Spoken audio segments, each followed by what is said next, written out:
They waited for rain, they watched the skies, they planted in faith.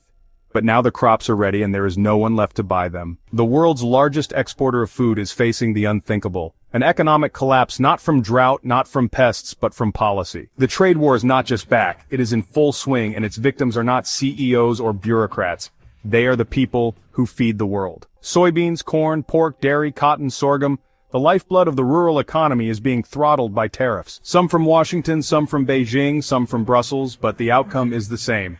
American farmers are being priced out of the global market and they are going bankrupt in silence. The team is currently working overtime to produce the latest news content, so if you could hit the like and subscribe button down below, it would help us tremendously with the YouTube algorithm. Your support helps keep this reporting alive, especially when critical stories like this one are drowned out by noise from every direction. Let us start with soybeans. This crop once defined American dominance in global agriculture, but today it defines what happens when that dominance collapses. China, the single largest buyer of U.S. soy, has raised its tariffs to nearly 135%. American soybeans are now simply too expensive to land in Chinese ports. Chinese companies are replacing them with Brazilian beans, and not just for now. Beijing is locking in multi-year contracts. What was once America's most secure customer has become someone else's. In Iowa, soybean growers say the losses will not be seasonal, they will be permanent. Corn growers are not faring any better. Prices have dropped, exports are down, and planting decisions are being made in panic. Illinois farmers who would normally rotate between corn and soy are instead planting more corn than they want because they expect even worse prices on soy. And tariffs are not just blocking their markets, they are raising their bills.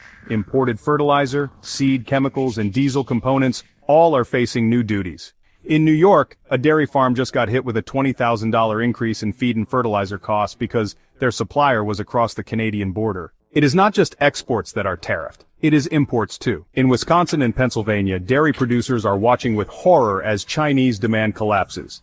Up to 125% tariffs are now applied to American dairy, closing the door on a market that once brought in hundreds of millions of dollars a year. Exports of whey, lactose, and even powdered milk are vanishing.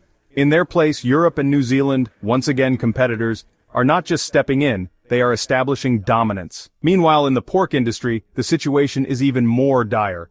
China has raised its tariffs on American pork to nearly 170%. American pork is now non-competitive in a market that used to rank among the top 3 export destinations.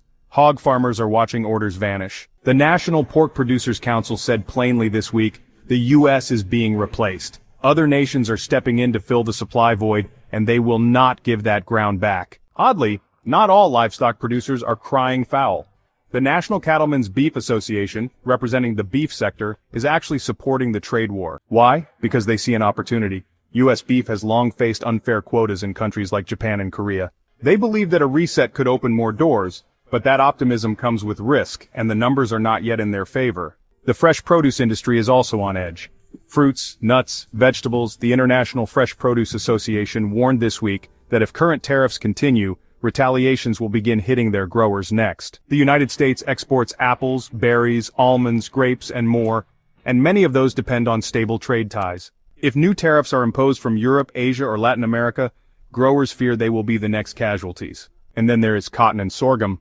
Cotton producers in Texas and the Southeast are already watching Chinese buyers walk away.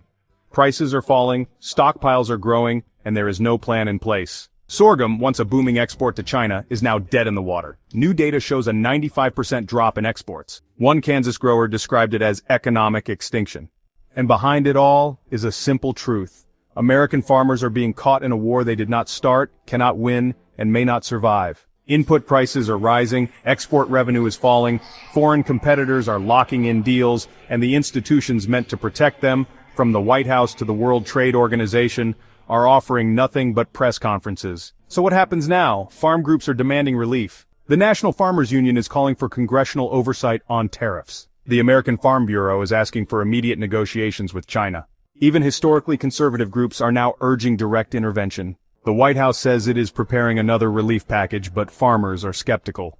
They remember the delays, the red tape, the paperwork, the wait. They do not want bailouts, they want markets. Because without exports there is no income, and without income there is no farm.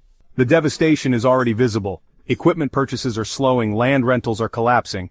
Rural banks are bracing for defaults and mental health crises are spiking in farm communities across the Midwest. You may not see it in the headlines, but it is happening in a North Dakota grain elevator, in a Minnesota dairy barn, and a Georgia peanut field. The damage is not just economic, it is generational. And if something does not change, if these tariffs are not lifted or restructured, it will be permanent. Because America's competitors are not waiting. They are signing deals, they are filling ships, they are stealing market share. And every day the U.S. delays, another door closes. Because while American farmers are stuck in a holding pattern, their global rivals are moving fast.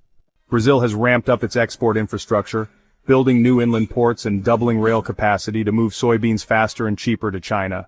Australia and New Zealand have already inked updated trade pacts with Asia that prioritize fresh dairy and meat access. Even India is entering the grain export game, offering bulk rice and cotton at discounted rates, undercutting American prices in Africa and Southeast Asia.